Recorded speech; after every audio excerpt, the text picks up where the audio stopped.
আযান শিখাচ্ছিলেন। বলেন তো বিশ্বনবীর হাতটা কোথায় ছিল? আবু মাহজুরার মাথার সামনে, এই চুলের উপরে ছিল। আবু মাহজুরা ওই স্মৃতিটাকে ধারণ করবার জন্য, ওই স্মৃতিকে বহন করার জন্য বিশ্বনবীর মোবারক হাত আবু মাহজুরার কপালের চুলের যেই জায়গায় লেগেছে, মৃত্যুর আগের দিন পর্যন্ত আবু মাহজুরা মাথার ওই চুলে কোনোদিন ছুরি আর কামার লাগায় নাই, সেখানে কেচি লাগায় নাই, চুলের মধ্যে খুর লাগায় নাই। আবু মাহজুরা ডান দিকের চুল কাটতো, বাম দিকের চুল কাটতো, পেছনের চুল কাটতো, সামনের চুল কাটতো না। আবু মাহজুরা রাদিয়াল্লাহু তাআলা আনহুর সামনের চুলগুলো বড় হতে হতে যখন এত বড় হয়ে যায়, তিনি চুলগুলো পেঁচিয়ে মাথার মধ্যে রাখতেন। তারপরে তিনি পাগড়ি পরতেন। সবাই জিজ্ঞেস করতো, আবু মাহজুরা এটা আবার কেমন স্টাইল? দেখতে তোমার কি বিদঘুটে লাগে? কেমন অড লাগে, কেমন খারাপ দেখা যায়। মক্কায় এমন কোন মানুষ তো দেখি নাই, ডানে চুল কাটে, বায়ে চুল কাটে, পেছনে চুল কাটে, সামনে কাটে না। ওরে আবু মাহজুরা, কেমন দেখা যায় তোমারে? তুমি সামনের চুল কাটো না কেন?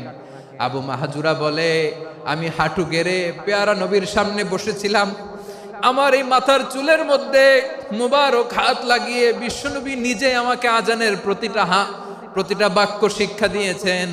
বিশ্বনবীর মোবারক হাত, পবিত্র হাত আমার মাথার চুলের যেই জায়গায় লেগেছে, আমি চাই ওই চুলগুলা নিয়ে আমি আমার কবরের ভিতরে যাব। সাইয়েদনা আবু মাহজুরা রাদিয়াল্লাহু তাআলা আনহু ইন্তেকালের আগের পর্যন্ত মাথার সামনের চুলগুলা কাটে নাই। মাথার সামনের চুল তিনি কাটেন নাই। সুবহানাল্লাহি বিহামদি। কেমন ভালোবাসতেন বিশ্বনবী সাহাবীদেরকে, সাহাবারা কেমন ভালোবাসতেন বিশ্বনবীকে। সামনের চুলগুলো বড় হতে হতে এত বড় ছিল, পেঁচিয়ে রেখে পাগড়ি পরতেন, কাটতেন না। নবীর হাত লেগেছিল। সুবহানাল্লাহ পড়েন। তাহলে what is the lesson? Moral of the story কি? মোরাল অফ দ্য স্টোরি হচ্ছে, আসছিল আজানকে ব্যঙ্গ করার জন্য, বিকৃত করার জন্য, হয়ে গেল মসজিদুল হারামের মুয়াজ্জিন। দেখেন বিশ্বনবী একটা খারাপ সিচুয়েশনের মধ্যে থেকে কি ভালো জিনিস বের করে আনলেন। আমি যে শুরুতে বলেছি কিভাবে তিনি হিউম্যান রিসোর্সকে ডেভেলপ করেছেন, ম্যানেজ করেছেন।